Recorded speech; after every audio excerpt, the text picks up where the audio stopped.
I'm focused on his spirit cause it keeps me from his fire. The Holy Ghost was with me, so my fear I leave behind. My sins were all diminished when he took that breath and died. And if you think I'ma give up on my God, the devil is a lie.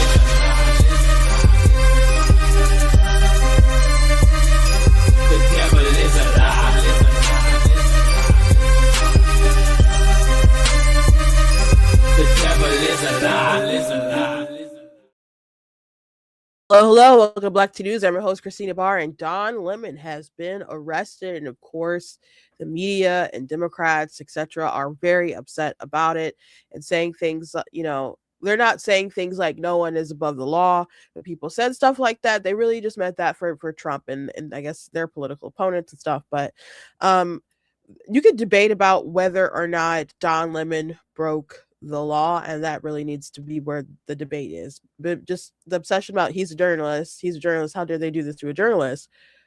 Journalists could still break the law. Like someone had this meme of it was a Lethal Weapon movie, and I'm not sure if I've seen that particular movie, but there's a guy, he has like a something. He's like, I have diplomatic camionete. Then they like shot through it and ended up shooting the guy in the head. That's how they killed the villain at the end. And they're like, it's just been revoked. So they're like, this is what they're doing. Like, I'm a journalist.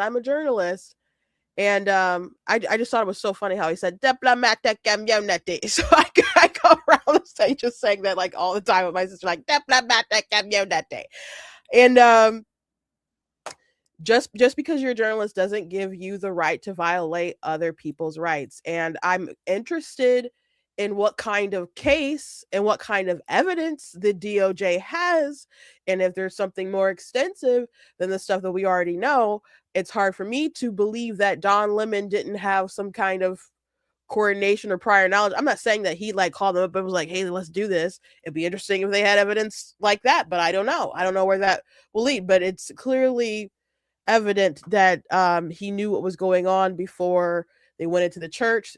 There's a video. People say he deleted it, but it's still on the internet because the internet's forever, of like him setting up before. There's audio for Don Lemon when he's still outside, so there's still coordination with him and the protesters as they're inside already having this disruption. So he's ready to go, knowing they're going to disrupt. So having this advanced knowledge, him just saying that he's just going there to cover it, he's just going there to be a journalist, I don't think that absolves you of everything. But there's got to be the argument of, did he also violate the FACE Act? But if you're just like, he's a journalist, that doesn't give you a diplomatic immunity.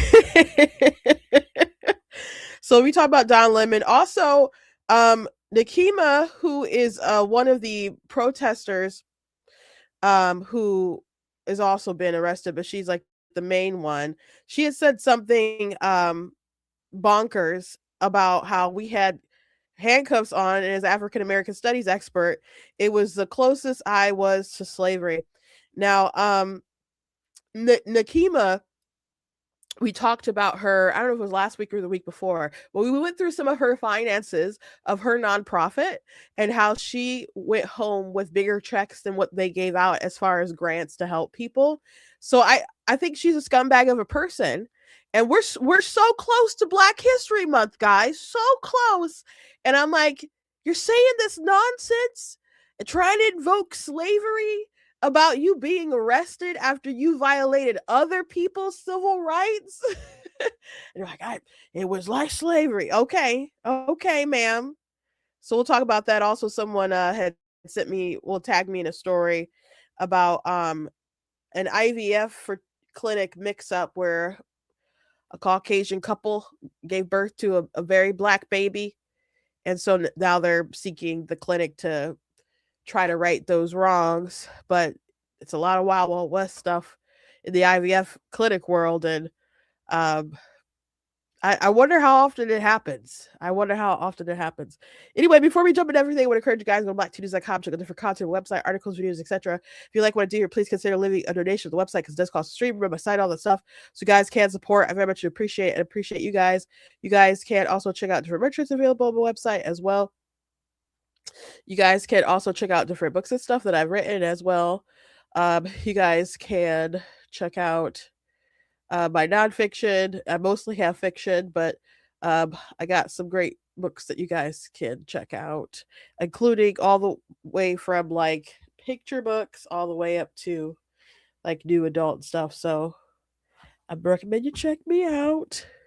There's a link directly to like Bigger if you want to pick that up. You guys can get it signed. I don't have all my books in stock, but I still got some Bigger if you want to pick that up. So I was thinking about the White House Black History Month thing. I did go last year. I didn't have the best time. I was really sick, not just like cold sick, though I did have a cold at the time. I'm pretty sure. I think I had a cold. Maybe I was, I don't know, it was too bit TMI, but maybe it was on my monthly. I'm not sure, but I had, or it was close to it. But I had um a really bad headache. I was nauseous and stuff, and not at that event, but like later on when we were going home. I couldn't even drive home to Michigan. Like me and my eldest sister, my youngest sister just switched off in the car. They listened to an Agatha Christie novel and stuff, and then we were home. But I was miserable in the backseat going home the whole time. But as far as me being like in the White House, it wasn't my first time in the White House or at the Black History Month event. I think that was my third time. And if not the fourth, but I think it was maybe the third time. And it was just so crowded in like the state room where Trump comes and addresses people. No, I'm sorry, that's the East room. That's the East room.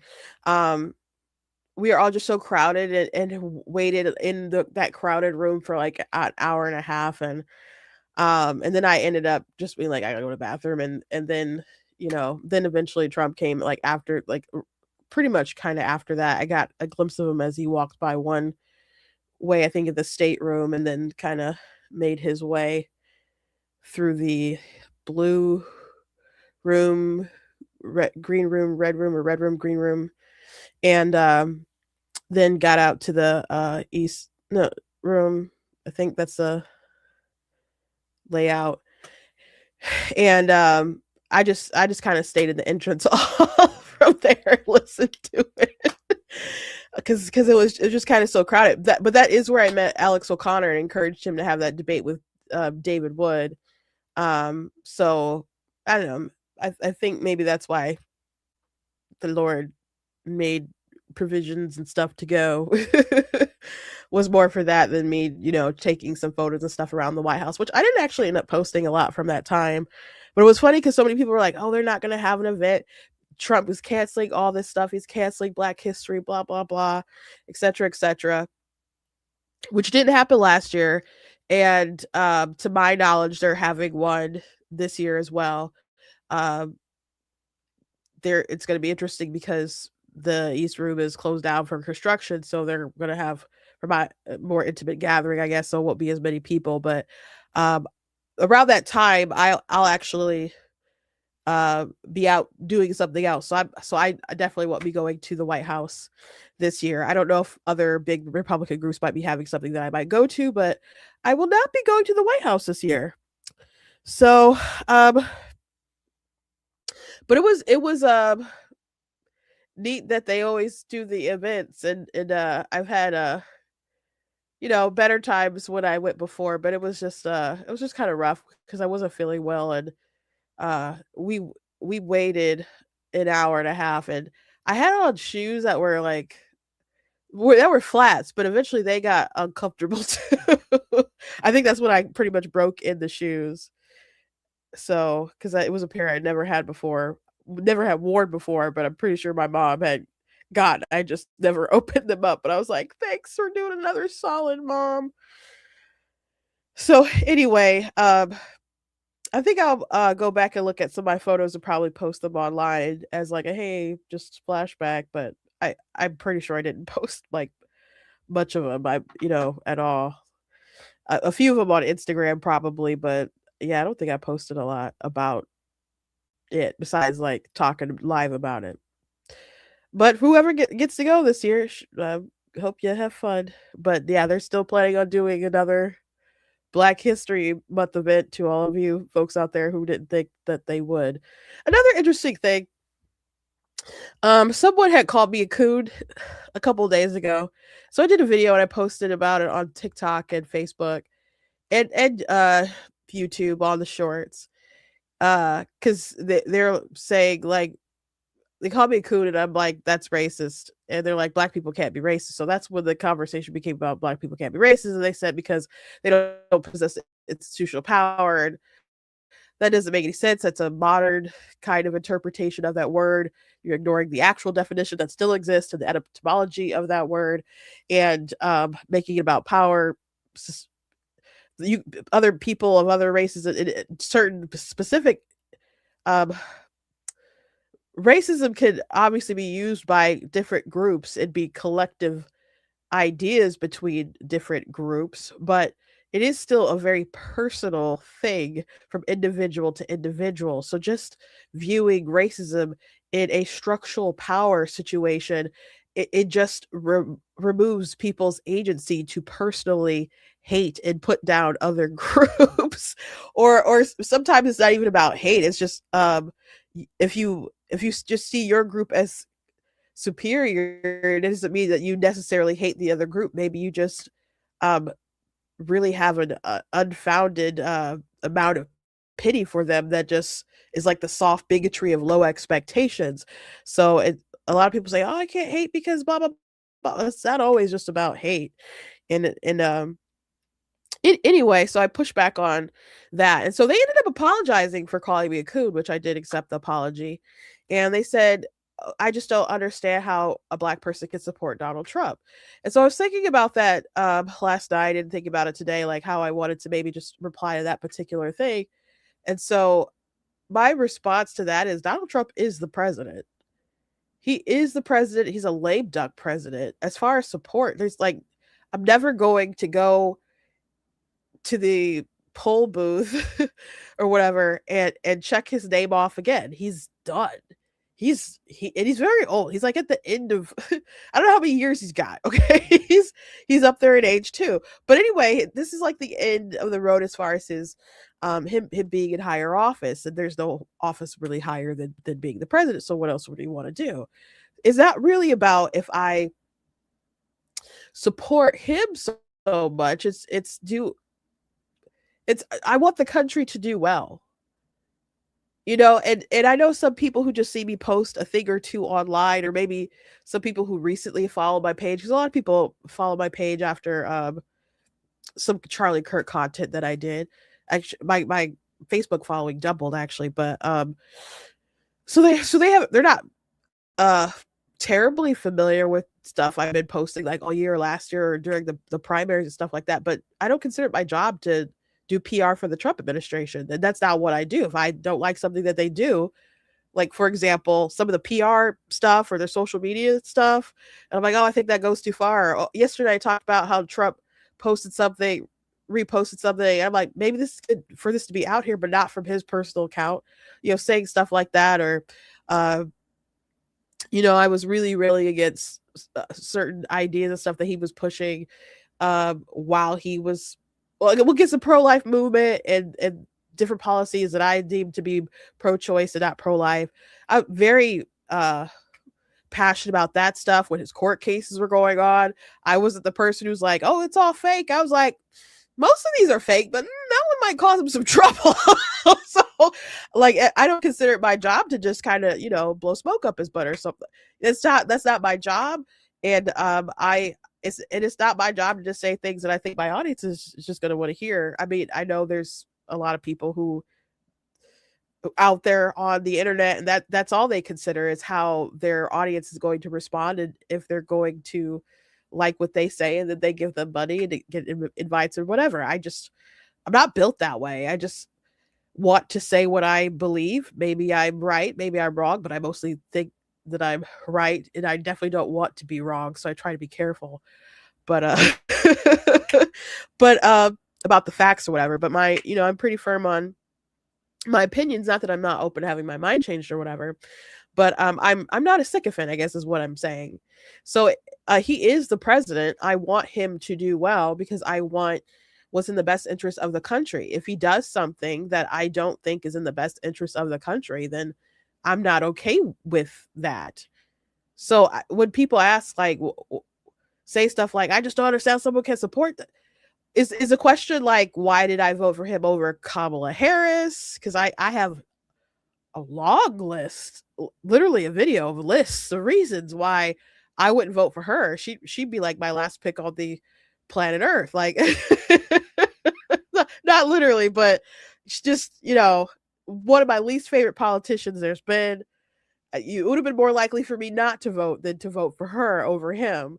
So, do you need an explanation why I voted for him over Biden? Why I voted for him over Hillary? Because I could give you those answers, but he is the president. It's not about support or not support. Is he going to implement things that are good for the country? And if he's not, you can be vocal and hopefully someone hears and the representatives hear, or he's someone who kind of sways to public opinion a bit. He's a not an ideologue really, so um there's more conservative people out there who fit me more ideologically than Trump, but you know uh I don't understand people who, I don't know, make it their whole personality to hate him, who are so involved with politics, who aren't normally involved with politics, who only want to be hyper focused when he's in charge. You know, like I mentioned the other day that the House, it was a Democrats Judiciary Committee or something. They put out something about a girl who died, um, in I think ICE custody or something, and didn't get the proper medical treatment. But that happened in like 2023. But people are going around like blaming the Trump administration. I'm like, that's probably why they tweeted it, because they want that anger directed there. But how many people were aware of that story when it actually happened and were calling outrage from Joe Biden and his policies and so on? They're just so hyper focused on orange man bad, and it's just not a really healthy way to live. Yesterday I mentioned that there are people on TikTok who don't normally cover political content who are being pressured into talking about it, which they just want to affirm their own opinions. They don't actually care what you as an individual believe, other than to block you if you disagree with them. Again, they want to affirm their own ideologies and stuff. But some people are really getting into some hot water from, you know, really upsetting their fans and stuff by doing content that they don't normally do because they feel pressured to say whatever. But if I don't know, watch videos on knitting, and that's why I come to you. I don't need to be lectured by you about border patrol. when all I've ever seen you do is knit. People need some kind of healthy outlets, escapes. That people being so hyper obsessed and angry all the time, it's really not good for you. It's not healthy for you. And that's why we see all these mentally ill people in the street in Minneapolis. Okay? So it's really not about, do I support my country. And he is the president, and you got to pray for all leaders and authorities. You may have a quiet and peaceful life. That's the Bible. And I pray for him to get to know the Lord better. Sometimes he talks about theology, and I'm like, somebody didn't explain that to you, right? Or you just chose not to listen well. you know, I think a lot of things on the foreign policy scale, he's done really well. I'm harder as far as border stuff than Trump has been. There's even like continued softening language of like, hey, be careful about these work sites, because they're concerned about, you know, economy stuff. And, as so it's just soft about them doing particular jobs in different sectors. So he's adhering to that sort of rhetoric that some people on the left have been pointing out, as opposed to they broke the law, let's just get everybody out of there. There was never going to be like the biggest mass deportation in history. That was just something that they were saying. So anyway, I'll compliment him when I think he's doing a great job. If he does something I don't like, I'm gonna say it. But the obsession that so many people have to view the world through this lens of Trump is not healthy. And the person who started off calling me a coon, I can't even imagine what I've posted lately, like on my Facebook page, that would get them to go like, but that person, oh, they're so pro Trump or whatever. Like I can't even imagine. I can't think of something that I put on my page that would that would make you view me through that lens, as opposed to just being a conservative minded person. So anyway, let's actually get to the news. Sorry to rant about that for so long. I will probably do a more concise video. So anyway, let's start with Nekima. I saw this last night. So what's that? Was she released as from slavery? Is she still in slavery? She I think she's waiting to be re-enslaved at this moment. So I saw this snippet last night. It kind of gives me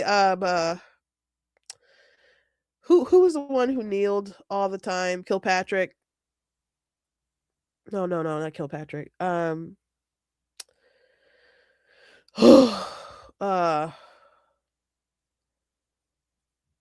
49, was he 49ers player?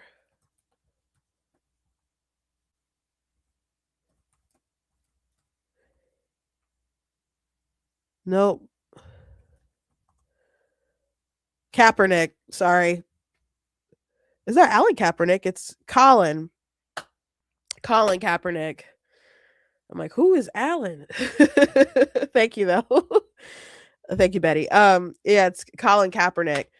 It kind of gives me vibes like that for sure. This video.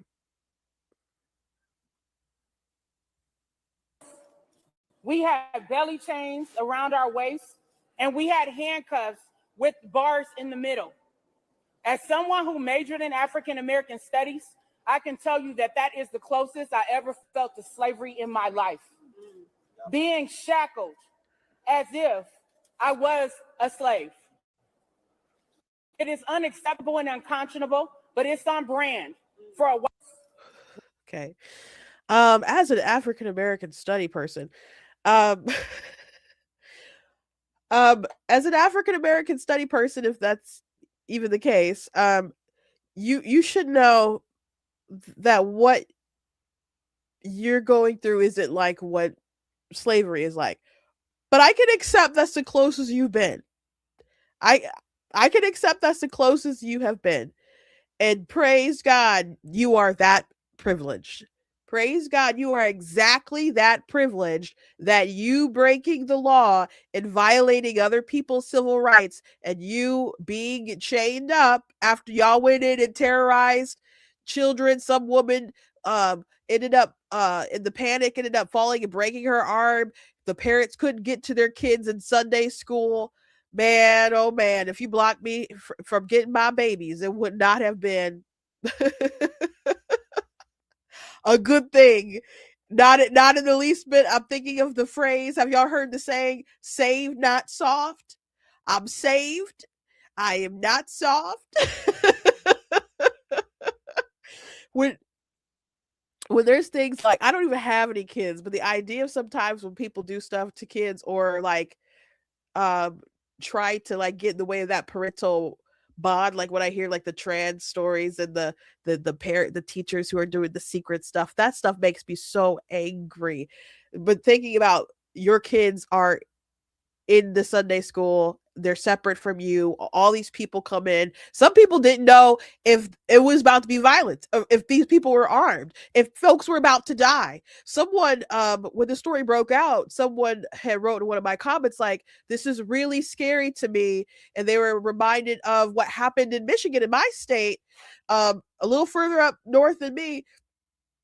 When there was a person who came in a Mormon church, and like came through the church with a car and then started shooting people.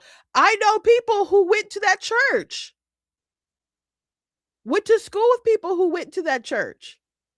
They were devastated. So something goes on in Minnesota. These people, these congregants do not know what is going on. These protesters come in, they feel unsafe. There's images of people huddled with their children in fear. And your goal is to disrupt. You don't have the right to just go to church and disrupt what's going on for political reasons. And then you get arrested. And you're like, this is the closest I've been to slavery.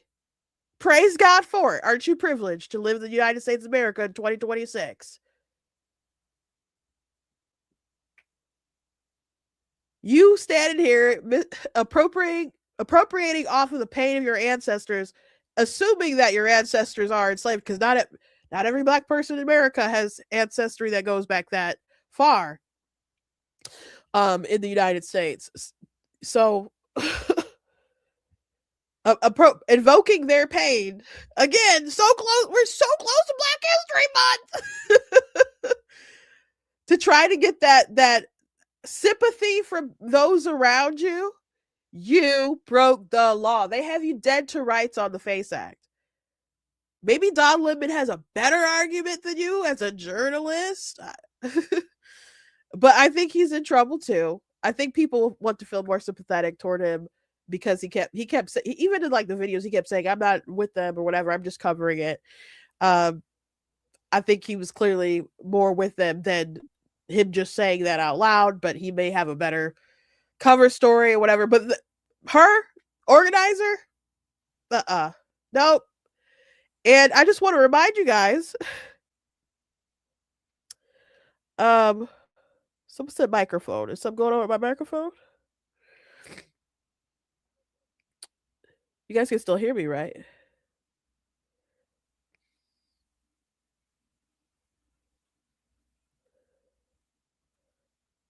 My audio looks good to me. It's up. Oh, someone mentioned the microphone, how his microphone was hooked up. Yeah, we'll get to that. Maybe concerned for a second.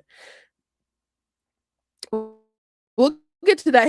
His microphone and stuff was already hooked up before he went into the church. So he knew something was going on. So I don't think he's totally like out of trouble. And I'm interested to see what other evidence they have.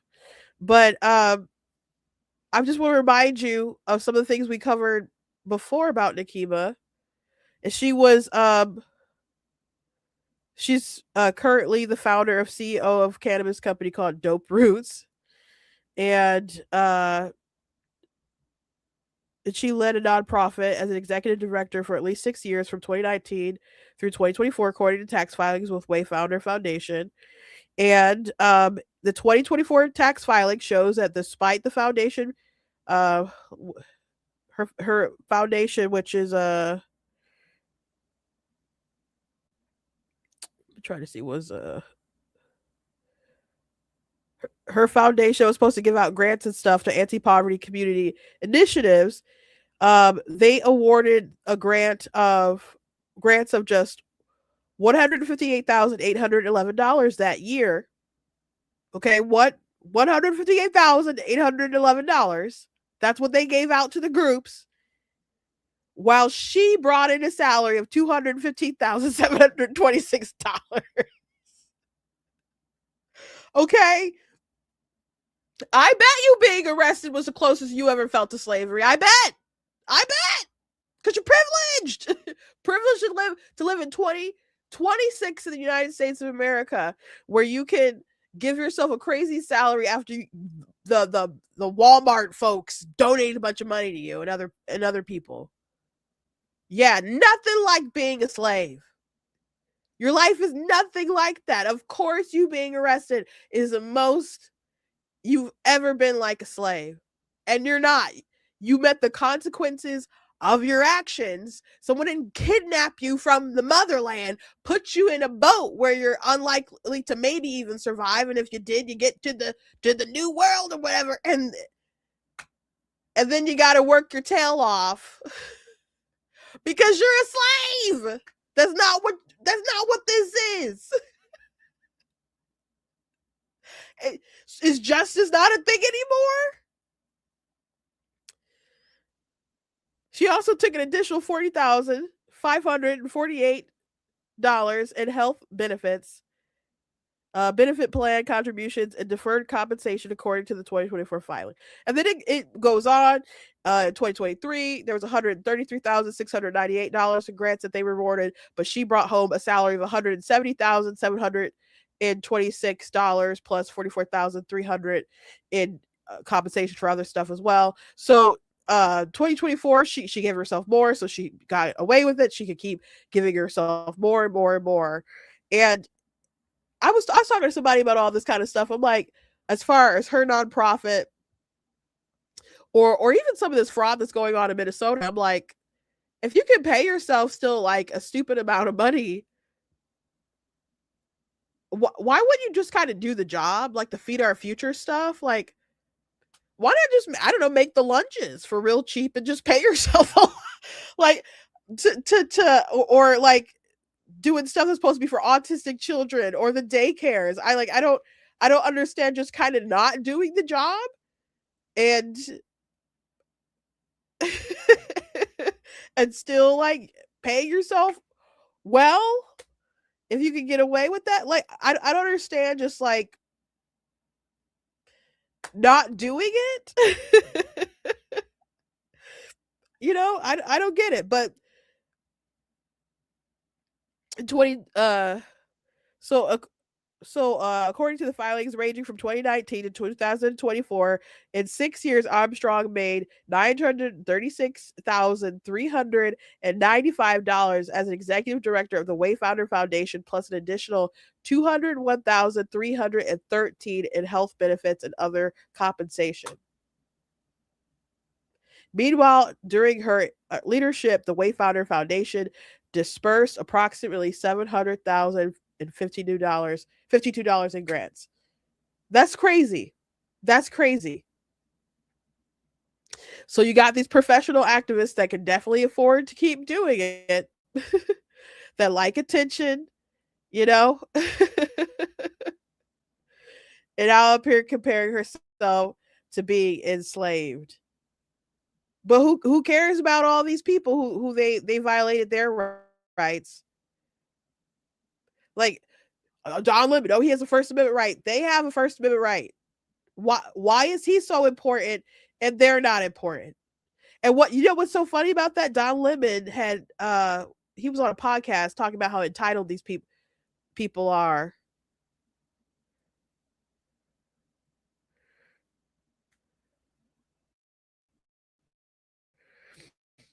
And there's a certain degree of entitlement. I think people who are, in the religious groups like that, it's not the type of Christianity that I practice, but I think that they're entitled, and that entitlement comes from supremacy, white supremacy.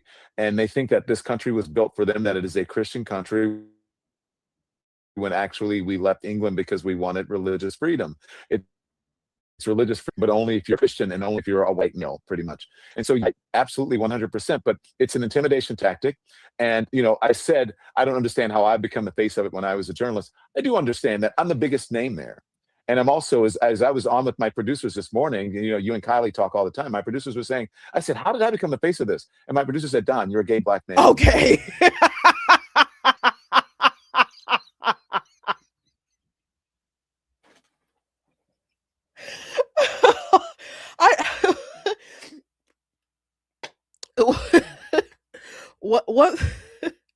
One thing that's really funny to me today about Don Lemon and the victimhood of him, and a lot of narrative that I'm seeing from different journalists on CNN and other places where he used to be. Reminder, he was fired, by the way.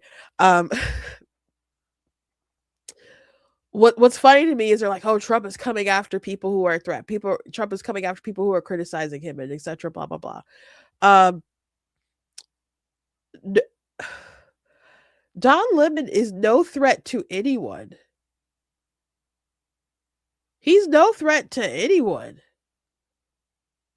Does anyone think, oh, Don Lemon, that's a serious journalist. He's going to get to the bottom of X, Y, and Z.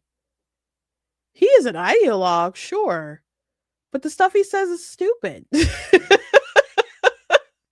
It's so stupid. He's like, I'm a Christian. I don't subscribe to their kind of type of Christianity.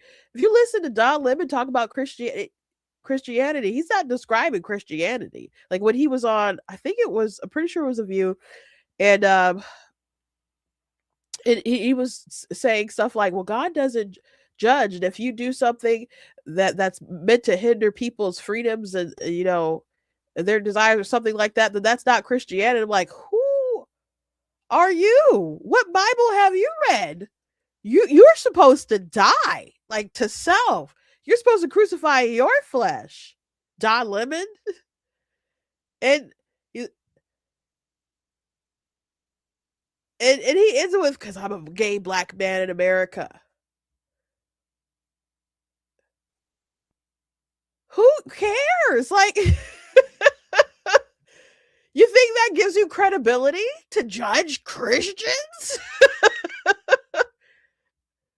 And we should just like let you get away with storming into a church with a bunch of protesters? And they want to make an example out of you because, oh, we got to send strike fear into all the journalists. Maybe the signal they want to send is that you can't violate these people's civil rights when they have a right to gather together to worship. Maybe the signal they want to send is we don't want people in pews to be terrified to go to church on Sunday morning. Because as I mentioned, there have been people who have been killed, and the thing that happened in Michigan not too long ago, it certainly isn't the first time people came, interrupted churches, and people died. And nobody died here, so people got hurt. But these people didn't know what was going on. We don't want to encourage further bad behavior.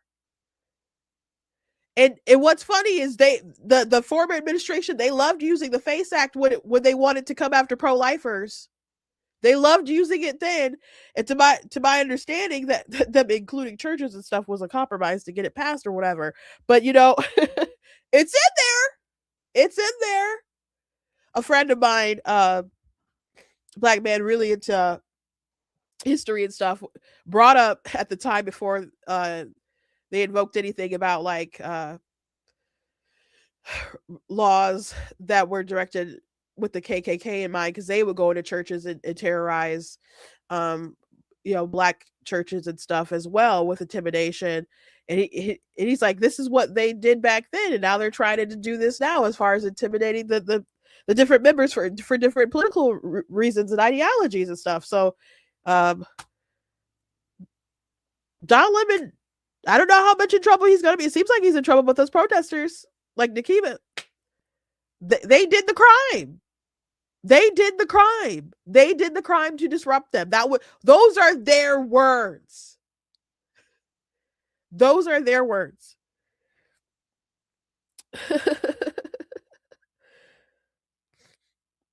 Nobody is afraid of Don Lemon.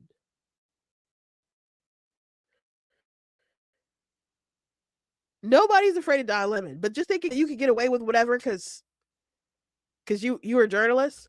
There was a segment from like a week and a half ago on CNN, which was pretty funny because someone brought it up today, because they're like, if you were watching this last week, you should know that you should be surprised about some of the stuff going on as far as the arrests.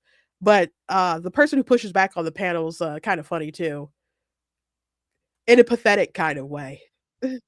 And Stacey Schneider joins the table. And Stacey, let me start with you, counselor. What does the law say? about protesting in a church like this? Yeah, the law says that these protesters are in trouble. There's a federal statute called FACE, F-A-C-E, that says if you interfere or physically obstruct another person's First Amendment right to exercise their freedom of practicing their religion, it is a federal crime.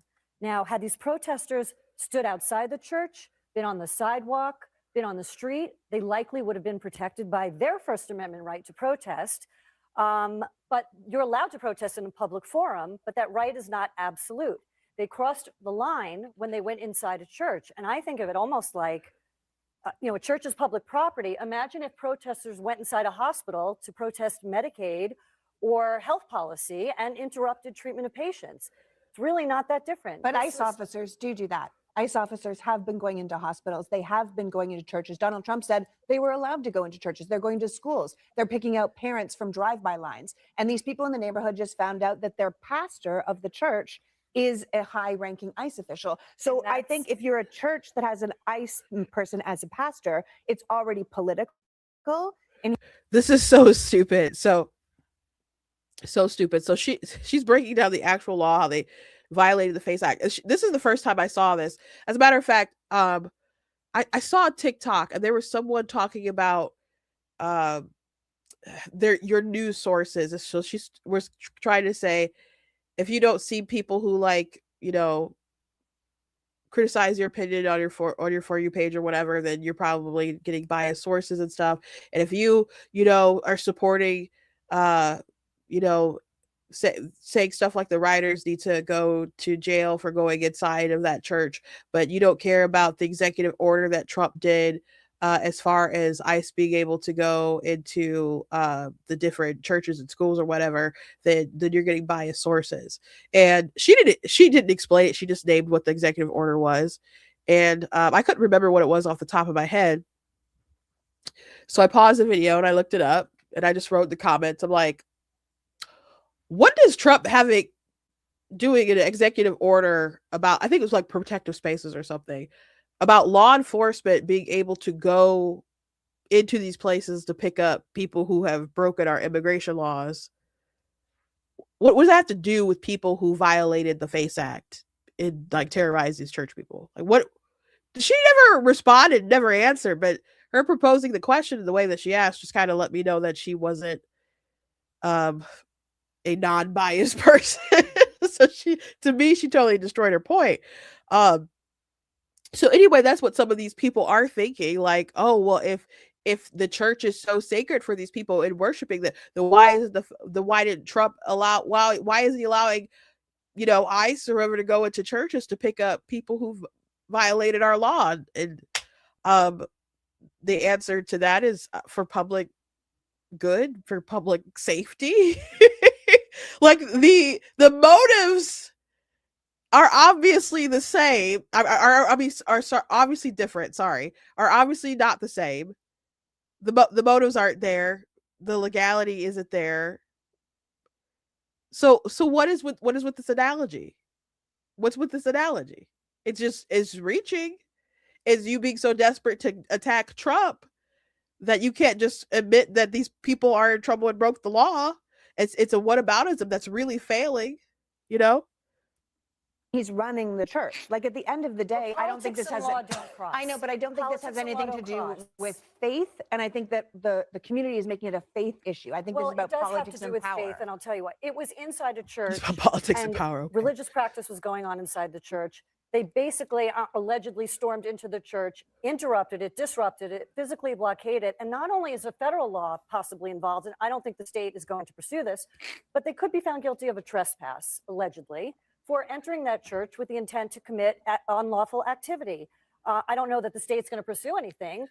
The feds definitely have signaled they are. Yeah, and I think they need lawyers. But I think the feds are signaling that they are in many ways. Like Todd Blanche is here saying the full weight of the law. We're sending the FBI, the DHS, all these people in because these people stormed a church. This is the same Todd Blanche that's saying we are not investigating our officer shooting someone in the face. Like, Right. if you are more upset about a group of people storming in and chanting in a church than you are about a civilian being shot in her own car in her own neighborhood, then I think we've lost the plot here. I agree with you that the way the government has executed their entire business in Minneapolis has been disgraceful and frankly un-American, the way they're behaving. But ICE is law enforcement. They do have rights to be in certain places at certain times. You have the right to free speech, but the manner and place of your speech can be controlled and is controlled by First Amendment guidelines and case law. So I think they have a problem from what they, And the Lee, way I they have- did it. the Lee, way- And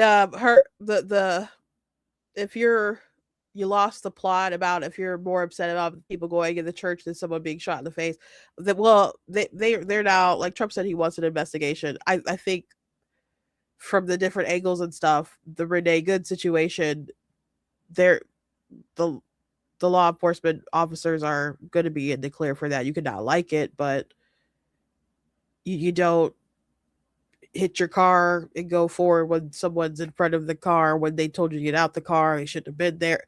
Like, to me, that's a far more clear cut situation than the Alex Preddy thing, which, depending on what was in the mindset and the reasons why it went down the way that it did, which you have to interview the officers to get their perspective on why they ended up firing. But I think it's way more clear from an outside perspective that those officers were they good are going to not be charged for that. And it's a sad situation that obviously could have been avoided. And I keep saying, don't encourage this dumb behavior. Please don't encourage this stupid behavior, because I don't want to see any more loss of life. It was upsetting seeing those people storm the church, and it's upsetting seeing so many people disregard the right of Christians to gather in their church and worship because they think other people have the right to basically bully them because First Amendment. They're not on the side street, they're not outside like on the sidewalk on public property or whatever, hazing the church members or whatever. They went in while they were worshiping because they wanted to disrupt and harass them. That is what happened. And it is not something that should be encouraged or just kind of shrugged off. It's not good. It's not good. What happened to Renee? Tragic. Please don't encourage stupid behavior like that. They can investigate it all day long, and they should. But if people are hoping for those agents to go to jail, I don't think that's going to happen. But if you don't think I'm going to have an attitude when people get arrested and be like, oh gosh, it's the closest I've been to slavery. And people saying like, oh, these people in the church were white supremacists. And they were telling kids that in the church, that don't you know your family like white supremacists or KKK. They wanted to terrorize these people and harass them because of their political views. When Trump came to Detroit in 2016, he went to a black church, a pretty big black church, and then people started protesting that church because Trump came. That wasn't right. Like, is that something we want to like continuously just continue to rise in this country, where people can't go to church and expect there to not be protesters? It's for people to block entrances and to harass the pastor while he's trying to do a sermon or whatever. This shouldn't be encouraged. And I can kind of understand the Trump thing more because he came there, but you want to harass them because of alleged ties to ICE or whatever in the church?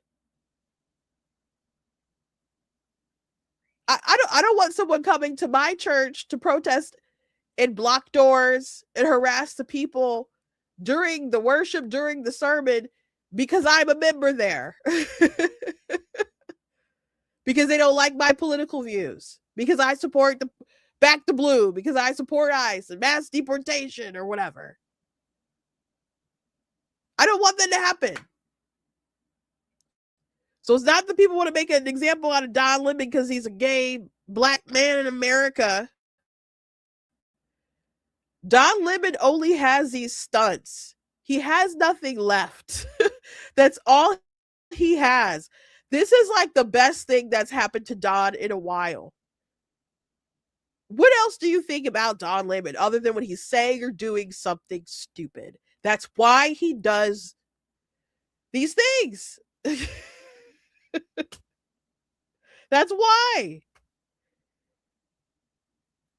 It's not about journalistic integrity. It's about, there's plenty of people covering this stuff on the ground. There's plenty of people on the ground covering this kind of stuff. You don't hear a lot of arrests about different journalists, do you? And by the way, people are also pointing out that people on January 6th or people on January 6th who said that they went there to record. If I had gone to January 6th and was recording stuff, you know, they all walked in there and it was like, I'm not a part. I didn't break a window. I'm just, you know, I'm walking around. I'm filming. You know, I got a little microphone. I'm just observing. I'm not a part of the riot. Do you think that I wouldn't have been charged and arrested? Because there are people who they did charge and arrest and threw in federal prison. And then other people are like, oh my gosh, how can you support the Trump administration? They jailing journalists. Oh my gosh, what's next? Did you vote for Kamala Harris? Who went after David DeLine, the man who exposed Planned Parenthood for selling baby body parts? Did you do that? That was in my 50 reasons not to vote for Kamala Harris video. I told y'all I had a list.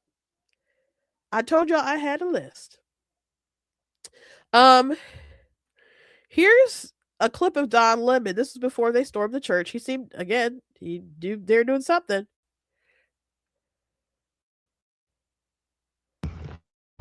They're getting the operation together again. Again, this is an operation that is they're in the operating secret that they invited folks out. Can't tell you what is going to happen, but you're going to watch it live unfold here on the Don Show. There are, for this reason,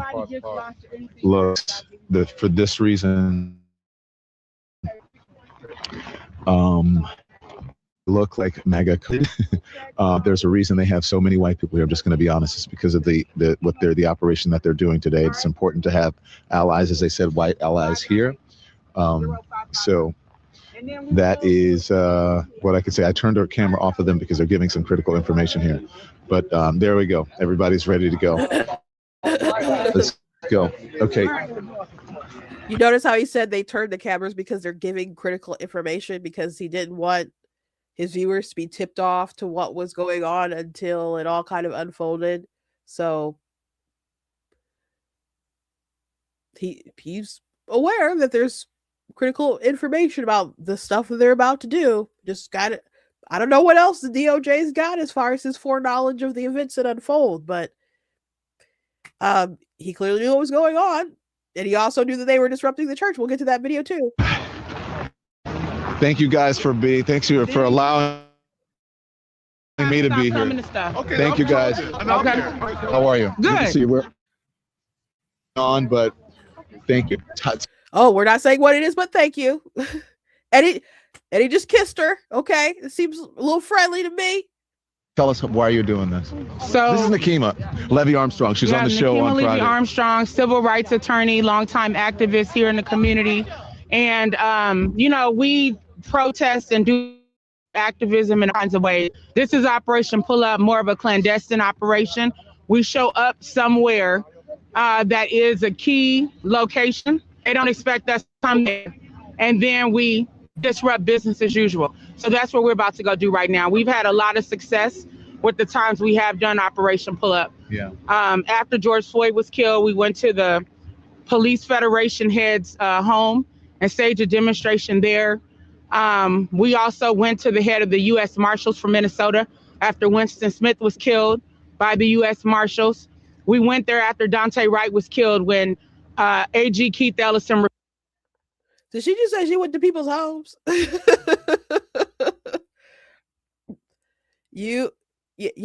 don't like people going to people's homes. There was stuff where people was doing stuff in Michigan where there was the lockdowns, and I'm like, I don't like people showing up at people's homes.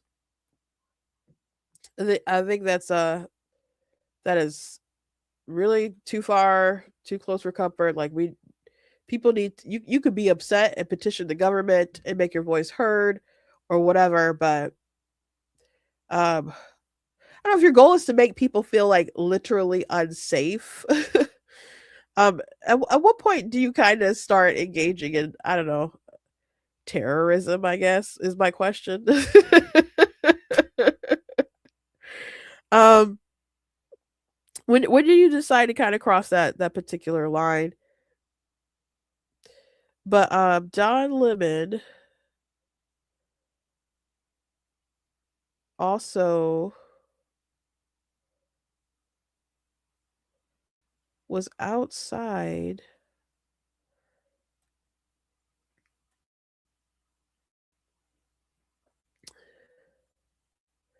before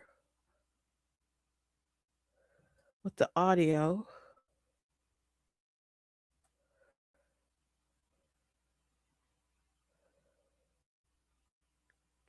Here we go.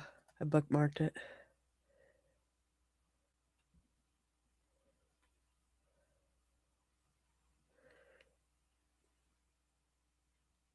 Have some seats available in the sides here, the train set, a few seats open. Seats up here as well. The Gospel of John, chapter 13. Excuse me, Pastor. You say that we ask the Lord to take you out. Hey, Meta, record.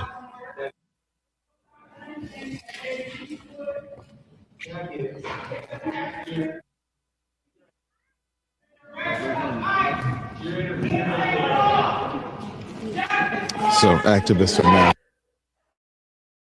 in the church,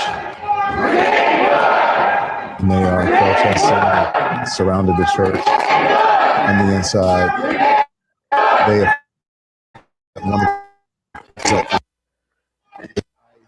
here in the city, in the area.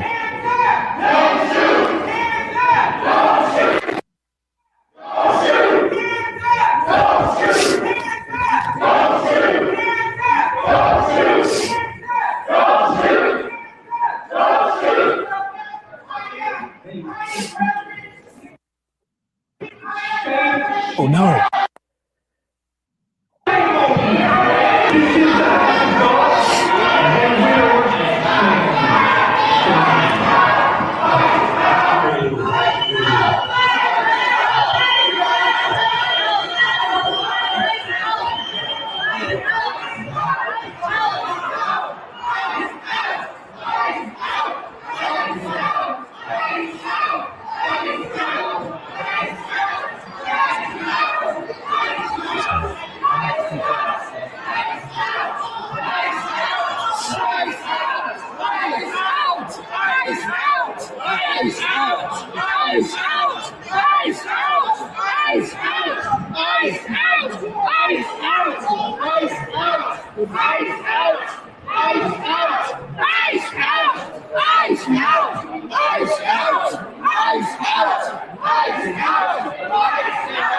Yeah, so anyway, you notice at the very beginning there, they do have audio of the inside of the church before they go in. So there I don't he kept insisting like, oh, I'm just an observer and all this other kind of stuff. I just don't think that's a fair representation of what's exactly happened. But I think the trial will be the proceedings going forward will be interesting, I guess.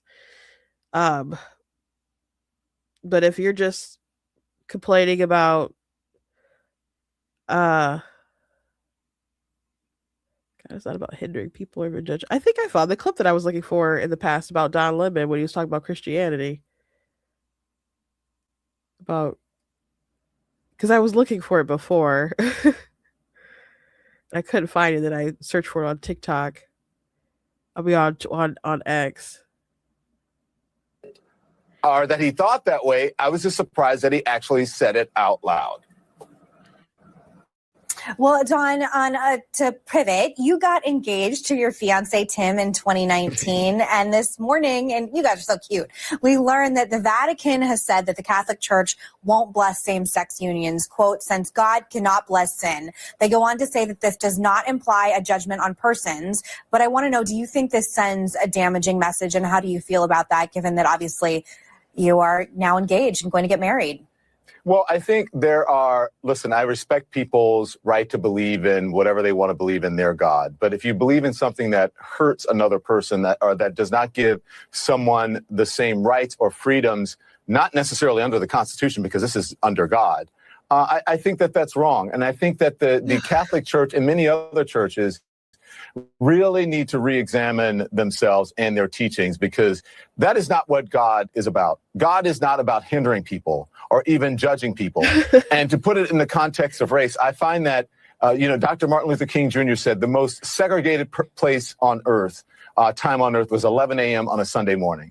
So I think that religion and the pew keeps us from there are barriers from people actually getting to know each other.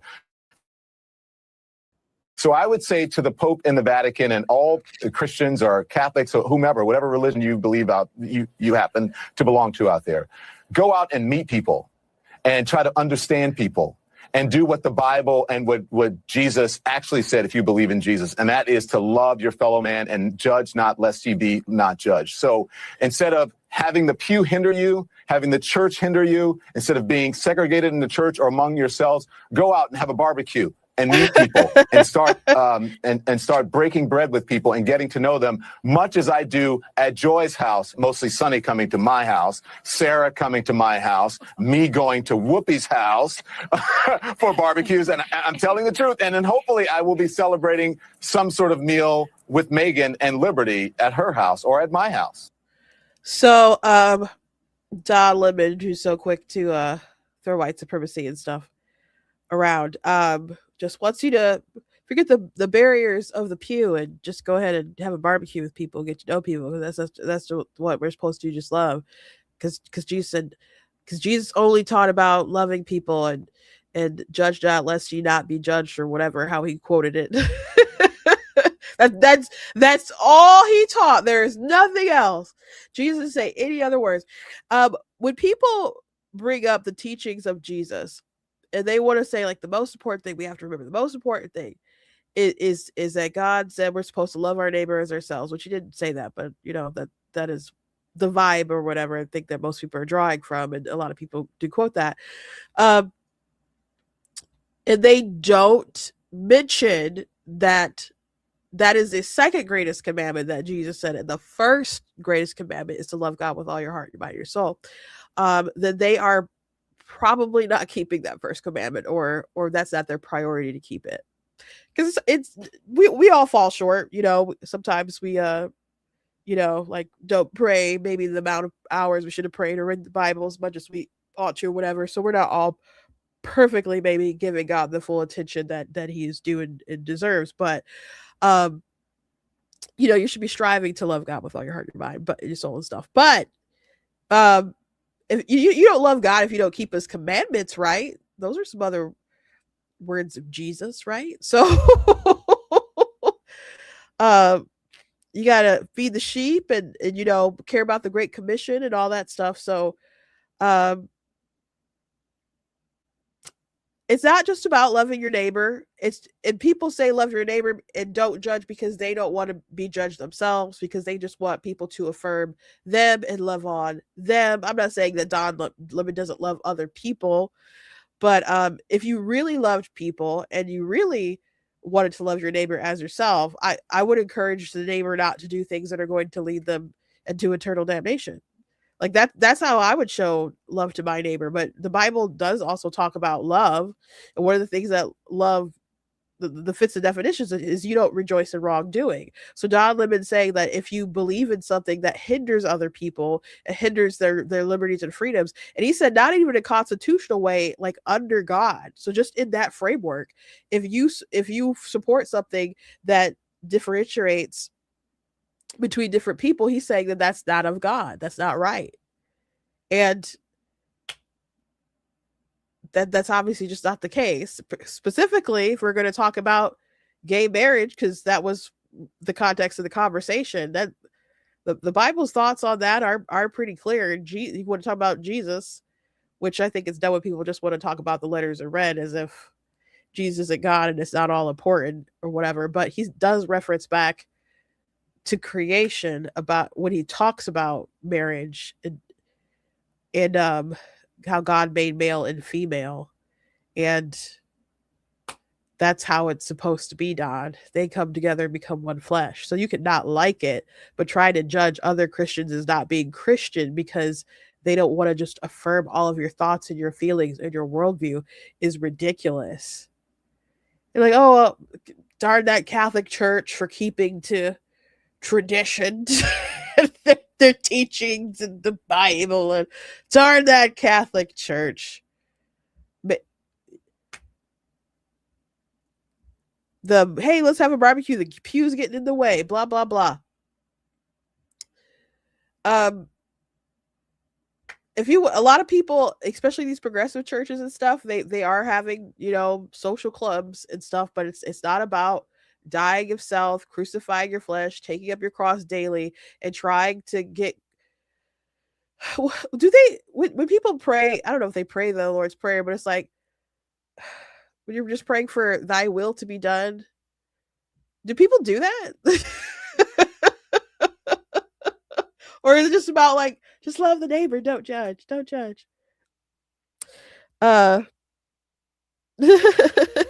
My sister said, God is not about judging people, he's the judge. Exactly. It is funny because people, they quote judge not, and it's usually about people not judging other people, but he said God is not about judging, as if he's not the final judge, as if he doesn't determine what is right and wrong, as if he didn't set up a system of judges before kingship came into place, like as if he didn't say that you could know a tree by its fruits, and you can have discernment, all kinds of things. We all make judgments all the time, which Don Lemon does as well. I played a clip of you talking about when he talks about white supremacy and stuff. Is he not judging people, what's in their hearts, their intentions, their actions, and all kinds of things all the time? Does he not make moral claims all the time? People who say like, oh, you're not supposed to judge, they judge you all the time. They just don't want to be judged themselves. So when Don Lemon talks about he's a Christian, just know that he's lying. He is lying. He does not care about Jesus. Not the real Jesus or the actual Jesus. The one that's in his head that lets him do whatever he wants. That it's a God of self. He had told the pastor, because the pastor's like, we're in here worshiping, and Don Lemon's like, I worship all the time. I'm a Christian. Now, people do not worship all the time. We're mortal people made of flesh, but Don Lemon, he might worship all the time if his God is himself. Maybe he does. But he's not worshiping the one and true only. Absolutely not. Absolutely not. I'm glad that I found that. I was reminded that I found it because I forgot that I had found it. I forgot that I had found it. Oof. Last thing I'm going to talk about really quick, because I told you I would, even though we're over on time, but I'll talk about it real quick. There's a story, someone had tagged me in it, about a couple that gave birth in December to a little black baby. But the twist is that his parents are not black. So Florida couple sues fertility clinic after alleged embryo mix-up results in birth of non-Caucasian child, not biologically theirs.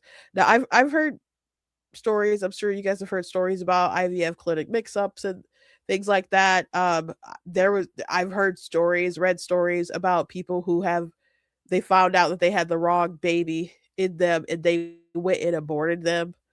I just really and it was late too, late in the pregnancy. For those of you people who insist that late term abortion isn't a thing, you can say, well, it wasn't their baby. It was a human child that they murdered.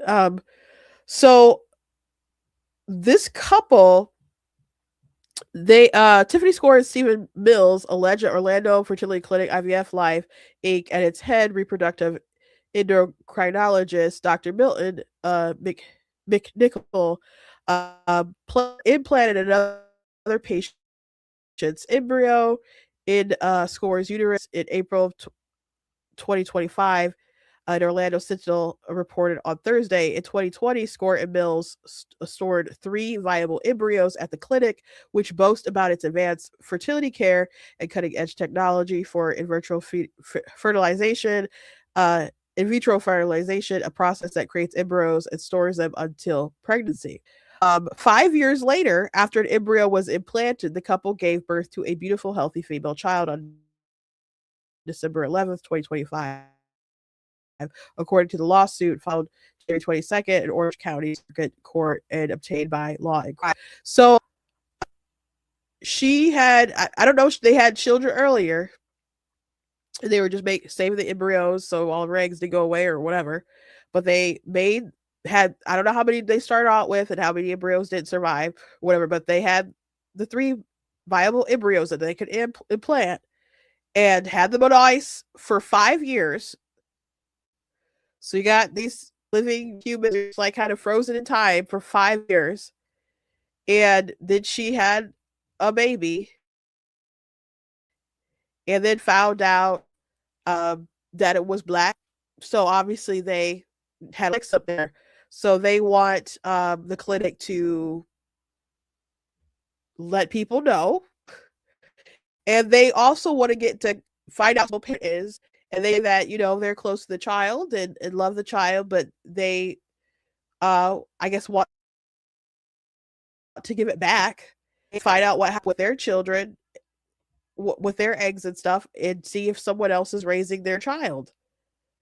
And what if the mix-up happened the 5 years ago? And there is some other family, I don't know if it's a black family or just whatever, raise a little white child, or if it got super mixed up, and it's maybe a white family or whatever, and they're raising the child. But what if they like immediately implanted and they're raising a 5-year-old? Like, what happens at that point? So it just creates obviously a lot of confusion where biologically in the natural order things were, in this case it's not supposed to be. So they're going through the courts. The lawsuit states that the couple formed an intensely strong emotional bond with the baby during the pregnancy that continues to grow, and with the child remaining in their care. Law and Crime reported, though they are willing to raise the child themselves, the couple feels legal and moral obligation to unite the baby with their genetic parents and hand them over to them if they wish. And they said that they have fallen in love with the child. That's what they told the paper, and they would be thrilled in the knowledge that they could raise the child, but their concern is that someone else's child and someone could show up anytime and claim the baby and take that baby away from them. And so, yeah, this does like complicate parental rights, and you have to think about what rights could there be to the child themselves, which I guess we don't really have strong established or establish enough rights to children. But I got into a conversation earlier today with someone because of sort of people who are trying to overturn Obergefell, and that Obergefell considered feelings of the adults. Sorry, it looked like it was loading or whatever. I think I cut off for a second. They consider the rights of the adults that are involved in getting married when it comes to Obergefell, but they don't consider the children and what kind of rights they have. Like, as far as maybe someone going a route of, hey, let's do IVF or something so we can have a family, because I can't do that biologically. And so someone had commented, they're like, these people want to stop LGBT families from being able to have children like me and stuff, and me and my siblings. And so I commented under the video, under the comment, I mean, and I said, what does this even mean? LGBT plus, like, folks can't have babies like that. I mean, like, I know what they mean as far as like using outside sources to have a child, but you're always going to have like that heterosexual, they might not be a couple, but it's always going to be a male and a female that they use to make that child. So you might say that a child has two moms, you may say that they have two dads, but at the end of the day they have a mother and a father, and you are depriving that child of their natural, I would think a natural kind of right or moral obligation for those parents to raise those children, and for those children to have a relationship with those parents. And so we know, like, life doesn't always work out like that. Sometimes you have deadbeat dads or deadbeat moms. That happens too. Parents will decide to get divorced, which, there could be all kinds of reasons why people decide to do that, but that does create a rift and a tear in the family. Maybe people got knocked up and nobody was married, and they'd be like, well, we don't want to be together. And so, that creates separation there. Maybe someone dies, or all kinds of reasons why it might not work out in that kind of regard for the children. But I find it deeply troubling when people, because people in the comments are trying to make the case that, well, they wouldn't exist, if they would have taken these steps. But I'm not going to support life at any cost, though. I mean, there's other examples I could give. Like if someone kidnapped someone and forced women to breed and have children, you wouldn't say that how they, just because they made children makes the means that they made to make the children okay because the kids exist. So we still have to consider other sorts of things. But someone said to me that, because I'm like, what about the father? What about the father? The father's out of the picture if it's just two moms and stuff. So I don't think it's right to purposely deprive the child of their father. And they're like, it doesn't matter. Like, you're putting too much focus on diversity, and you're putting too much focus on that kind of stuff, and have, parents having a father isn't a good or bad thing. So they're making all these kinds of assertions, and they're like, there's no harm to the child. You just need good, like, adults to take care of the children. And I said, okay, well, if the child was intentionally removed from the bio mom and they're just given to people who aren't related to the child, but they're just good people, are you saying there's no harm done to the child? And they're like, that's not what happened here. I'm like, I used the word if, and they haven't responded yet. But I just don't think mothers and fathers are so meaningless that there's no harm done to the child when we purposely deprive them of that. So now you got a situation in this particular IVF situation where they don't know who the parents are, the real genetic parents. But someone else has carried this child unbeknownstly to them in the womb she knew the child was in the womb, but didn't know that wasn't her child for 9 months, went through the pain of labor, and they're now raising that child, and they formed a bond. I believe that they have a bond. They certainly had a genetic one. Well, not like from the DNA, but, the heartbeat, and her gestating the child, and her blood being the oxygen and the nutrients, and that baby's DNA, like, always being in that mother's, body and stuff. There is hearing her voice, that the mother feeling that baby kick all that time. I don't doubt that there's a bond, and it's just a really terrible situation. That them wanting to get to find the parent just to kind of, I just be like, here's your baby, and trying to, defend themselves from future litigation with the parent. I guess when maybe the baby's 5 or something, a little older, and they're like, "Hey, that was our kid the whole time. We want it back," because they don't know what way the court's going to go. I can understand it, but it's just really a situation that is unfortunate, but really I don't think should be kind of facilitated. And I just wonder how often this kind of stuff actually does happen. But I don't know. The article doesn't say anything about financial stuff that they're seeking, but they do definitely want the clinic to pay for uh, clinics. Well, they want everybody to be alerted, and they want all sorts of genetic testing and stuff to be done, and to disclose to other families that they might have some kind of embryo mix up. But yeah, it's a unfortunate situation, especially for the little baby, especially for the little baby who does not know who her parents are. And well,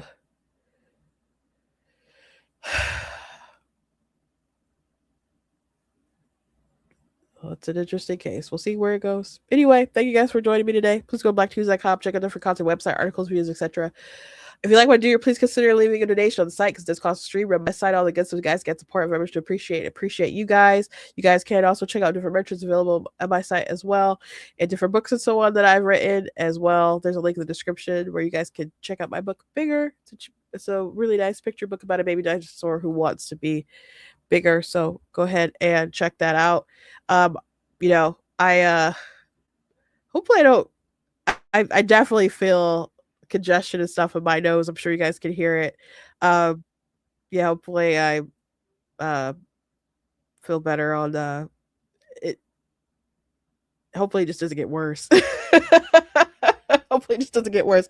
But plan to see you guys on Monday. Be safe out there.